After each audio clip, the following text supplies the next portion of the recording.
Hi guys, Milo Tarot here. Welcome back po for your kapalaran sa pag-ibig. Para po ito sa mga earth signs, Taurus, Virgo, and Capricorn. Maglalagay na lang po ako ng timestamp sa my description box para po mapuntahan ninyo ang inyong zodiac signs. Pero syempre, this is a general reading, kaya hindi po lahat ay makaka-relate. Okay, so we will start po with Taurus. Ano kaya ang posibleng pagdaraanan ng mga Taurus sa mga susunod na mga araw? So, we have here the King of Pentacles. We have here the Fool. We have here the Five of Wands. And then we have here the Queen of Cups. Okay. So, base sa mga barahan na to, in terms of finances, pwedeng magiging maganda yung financial status ninyo sa mga susunod na mga araw. Yun nga lang, there is also a chance na maging reckless ka when it comes to your spending. Okay? But since this is love reading, okay, pwedeng yun yung pagmulan ng away ninyo, ng conflict ninyo, ng person mo, especially if you are dealing with a water sign, Cancer, Scorpio, or Pisces. Okay, pwedeng pag-awayan ninyo yun kasi nga nagiging padalos-dalos ka sa mga decisions when it comes to money. Okay? And then we have here the Seven of Wands. So, parang ang dating is naka-battle mode kayong dalawa. Pwedeng parang nagmamatigasan kayo. Somebody is being stubborn here. Ayaw patalo. Kaya yung conflict na yon maaaring hindi marisolba agad-agad. Okay? And then we have here the Lovers. And then we have here the Page of Cups. And then we have the Seven of Pentacles. Okay. If malaki talagang chance na you are dealing with the water sign, kung hindi man water sign yung person nyo, it just means na yung person ninyo will be the one na makikipagbati sa inyo. Okay, na parang okay, tama na tong away na to, pag-usapan natin ng maigi, pera lang yan, pwede natin itong kitain muli, ganyan. Parang meron siyang mga pinopropose dito on how to handle the situation, ganon, or how to handle yung money problems ninyo. May mga parang ways siya na sinasabi na maybe hindi mo nakikita at first yung magandang resulta. Parang kumbaga matagal yung proseso, matagal yung balik, yung return of investment, kumbaga. Pero kahit matagal yung pag-invest mo doon, parang sure ball, kumbaga. Kailangan nyo lang talagang mag-antay or magtiyaga. Ganyan. Okay? Just apply yung mga sinasabi ko according to your situation. Kasi pwedeng magpalit yung energy. Okay? Pwedeng baka siya yung nagpadalos-dalos ng desisyon. Okay? Baka ikaw yung makikipagbate. Ganyan. But, ayun nga. Whatever conflict na mangyayari between the two of you, pwede itong maisaayos kung pag-uusapan ninyo ng maigi. Okay? And then we have here the Eight of Pentacles, which means yung talagang you are both working hard to make things work. Especially when it comes to your financial problems. Talagang merong mag-exert dito ng effort, magtatrabaho talaga ng maigi para lang kumbaga maitaguyod or to make ends meet. Okay? And then we have here the Knight of Cups. Again, water sign. Malaki yung chance na siya talaga yung gagawa ng mga paraan para lang kumbaga magampanan yung kanyang role sa relationship ninyong dalawa at maipakita sa'yo yung sincerity niya, yung pagmamahal niya sa'yo. Okay? And then we have here the Page of Wands. So, pwedeng gumagawa rin siya ng way na landiin ka or yung to make you feel secured, to make you feel like pwedeng happy, okay? But it's more of being being fun, parang binibring back niya yung excitement into your relationship. Pinag-e-effortan niya rin yon or pag-e-effortan niya yon. And then we have here the Tower and then the Six of Wands, which is saying na kung merong magiging selfish dito sa relationship na to, or pwedeng parang yung sarili lang niya nakapakanan, yung iisipin niya, pwedeng yun yung ikasira ng relasyon ninyong dalawa. And then we have the Two of Wands, kaya you need to really plan kung ano yung dapat ninyong gawin para mapatibay kumbaga yung relationship ninyo at malagpasan yung kung anumang mga pagsubok na darating sa inyong dalawa. Okay? But for now, ito yung nakikita ko na posibleng mangyari sa mga Taurus. Para sa mga Virgo, okay, we will see ano kaya yung posibleng pagdaraanan ng mga Virgo sa mga susunod na mga araw.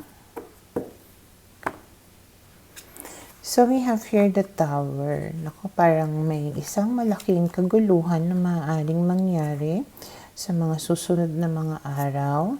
At parang kailangan mo munang kumalma, mag-isip-isip ng maigi, at bago ka gumawa ng decisions. Okay? Kasi baka mamaya pagsisihan mo kung ano man yung magawa mo out of your compulsive behavior, yung parang nagpadala ka sa emosyon mo, lalong-lalo na kung ang person mo ay fire sign, Aries, Leo, Sag, okay? And then we have here the Queen of Swords. So parang talagang ano ka dito, nasa fighting mode ka dito. Parang gusto mong manugod. Gusto mo talagang makipag-away. Kaya, again, the High Priestess here is saying, calm down. Think things through bago ka gumawa ng desisyon. Huwag yung magdadadakdak ka na agad dyan. Huwag yung sumusugod ka na agad. Okay? And then we have here the Ten of Pentacles. Lalo na kung halimbawang kasal kayo, parang gusto mo nang yung dating is parang gusto mo nang humiwalay. Okay? Pero siguro maiisip mo rin na mas importante na maging buo yung family ninyo or yung relationship ninyo. And then we have here the Six of Wands. Pero yung person mo may chance na yung sarili lang niya yung iniisip niya. May pagka-selfish. Lalong-lalo na kung yung person mo ay may mga bisyo, yung pwedeng ng bababae or ng lalaki, puro good time yung iniisip niya. Na pwede siguro yun yung pag-awayan ninyong dalawa. Okay? Kaya parang sabi mo, ako na, hindi ko na kaya, hiwalayan na kita, iiwan na kita, ganyan. Palagi ka na lang ganito. Sarili mo lang yung iniisip mo. Okay? And then we have here the Two of Wands, the Star, and then the Justice card, which is again saying, may hope. Okay? Pwede mo pang makuha yung hustisya. Pwede pang maitama ang lahat. It might not be now, but in the future. Okay? Parang there is a bright future, a hope na makuha mo yung justice. Okay. Siguro sa ngayon, parang feeling mo malabo kasi nga parang lahat na nang nangyayari sa buhay mo hindi maganda, or sa relationship ninyo parang palagi ka na lang umiiyak dito dahil sa kanyan. Palagi na lang kayo nagkakagulo. Kaya parang handa ka na dito na talagang humiwalay. Pero again, High Priestess saying, teka lang, pag-isipan mo na maigi. Huwag ka magpadalos-dalos. Okay? And then we have here the King of Pentacles and then the Two of Cups. Which is, pwede nga na sumiryoso siya. Pwede nga na maging committed siya. At parang susuklian niya yung mga, yung pagmamahal na naibibigay mo sa kanya. Na you will be finally become equals. Hindi yung tipo may mataas na isa or may nagmamataas at merong ibinababa, kundi magiging pantay na kayong dalawa. Okay, kaya you have to have strength. Okay, kaya mo yan, kaya nyo yan. Just think things through muna bago ka gumawa ng mga desisyon. Okay, na darating din yung panahon na malalagpasan ninyo yung mga pagsubok na yan. Okay? So, for now, ito yung nakikita ko na posibleng mangyari sa mga Virgo. Para sa mga Capricorn, okay, we will see ano kaya yung posibleng pagdaraanan ng mga Capricorn sa mga susunod na mga araw. Okay, so we have here the Ace of Cups, new beginnings. And then we have here the Seven of Swords, the Ten of Swords, and then the Five of Pentacles. Okay, so base sa mga barahan na to, maaaring in the past, naloko ka, binitray ka na ng ilang ulit, at tapos inabandon na ka pa. Okay, pero we have here the Ace of Cups, which is saying there is a new beginning for you. We have here the Nine of Cups, parang yung magiging emotionally content and happy ka sa mga susunod na mga araw. And then we have here the Ten of Wands, the Chariot, yung parang umuusad, kumbaga yung buhay mo. Umuusad yung love life mo, nilalayuan mo yung mga problema o naging problema. Parang finally na let go mo na yung nagbibigay sa'yo ng sakit ng ulo. Kaya mas nagiging happy ka at parang open ka na kumbaga for new opportunities. Okay? And then we have here the Five of Wands. So, hindi maganda no yung ito, tsaka ito na card. Kasi puro problema yan. Puro conflict na finally parang nawi-win over mo sila. Okay, nagtatagumpay ka na harapin or layuan itong mga problema na to or itong tao na to na nagbibigay sa'yo ng problema. Okay, and then we have here the Emperor. And then we have here the Devil. And then we have here the Ace of Swords. If you are dealing with an Aries sign, there's a chance na magkaroon na kayo ng closure. Na parang you will cut ties with this person. Okay? Ngayon, kung hindi man Aries yung person nyo, pwedeng meron kayong makikilala na Aries, na you will get attracted to this Aries guy, and then magkakaroon kayo ng conversation. Okay? And then we have here the Eight of Cups. Pero yun nga lang, lalayuan nyo itong tao na ito. Parang hindi kayo na-satisfy, hindi kayo natuwa. Parang may hinahanap kayo na something. Okay? And then we have the Ace of Wands. Pero, bago nyo layuan itong tao na to, it seems like magkakaroon kayo ng something eh.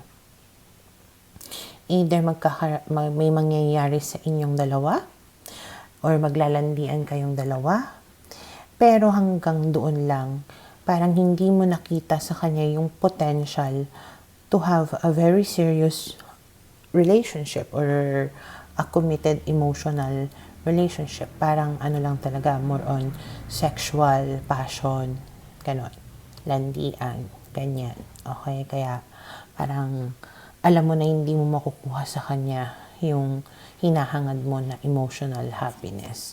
Okay, and then we have here the Eight of Pentacles. So, it's like a continued process.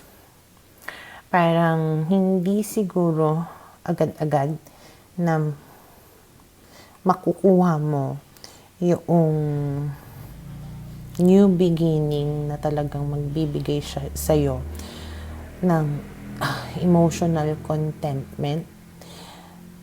Pero kumbaga, nagsisimula nang mag-open sa'yo yung mga opportunities na to. Kasi nga, finally, nakuha mo na yung lakas ng loob mo na layuan itong problematic na relationship mo with someone. Okay. So, parang ini-enjoy mo na yung self mo, nag-i-entertain ka na ng ibang tao, parang ganyan. And, ayun nga, Eight of Pentacles, na parang you are working hard on yourself para sa sarili mo, para sa improvement mo, para, kumbaga mahanap mo talaga kung saan ka liligaya. Ganyan. Okay, and for sure, dahil sa mga efforts mo na yan, meron at meron darating sa'yo, okay, na talagang magbibigay sa'yo nung happiness na hinahanap mo. It might not be in the next couple of days, okay, so siguro ang concentration mo lang muna sa mga susunod na mga araw is being happy by yourself. Okay? So, for now, ito yung nakikita ko na posibleng mangyari sa mga Capricorn.